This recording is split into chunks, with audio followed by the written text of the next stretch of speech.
করে, অর্থ প্রকাশ করে একটা অর্থ, একটা ভালো রূপক, ইমেজারি আর কি, তাই নয় কি?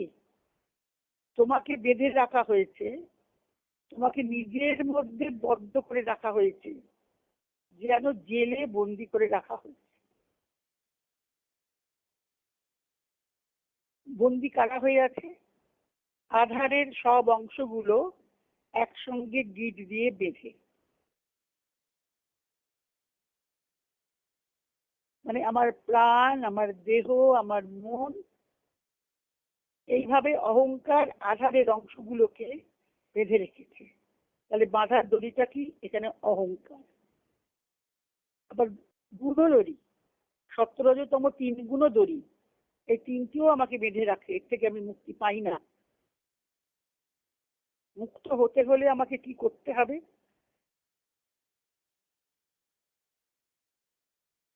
কেন মুক্তি পাই না? সীমাবদ্ধ করে রেখেছে। আমি আমার দেহ চেতনাকে, মনোচেতনাকে, প্রাণচেতনাকে বিস্তার করতে পারি না। ক্ষুদ্রতার মধ্যে কুপমণ্ডুক হয়ে জীবনটা কেটে যায়।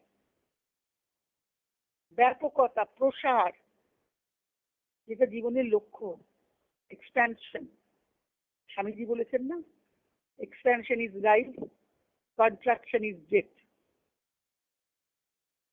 ব্যাপ্তি হলো জীবন, সংকীর্ণতা হলো মৃত্যু। তাই জন্য এই যে আমাদের সীমাবদ্ধতা আমাদের এগোতে দেয় না। আমার যদি হাত পাটা দড়ি দিয়ে বাঁধা ফেলে, আমি কি চলতে পারবো? পারবো না। এটা বাহ্যিক দিক থেকে পাটা দড়ি দিয়ে বাঁধা নেই, কিন্তু আমার সত্তাটা বাঁধা আছে। আমি সত্তাকে ছেড়ে যেতে পারছি না। আমার ইচ্ছা মতো আমি যাবতীয় শক্তি গ্রহণ করতে পারি না।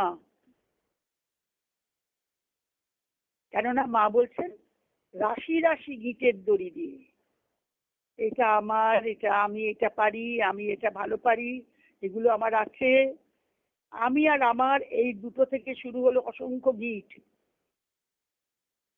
এই গিট আমাকে বেঁধে রেখেছে। আমার বাড়ি, আমার ছেলে, আমার স্বামী, আমার স্ত্রী, আমার টাকা পয়সা, আমার মান মর্যাদা, আমার পদমর্যাদা, এইসব।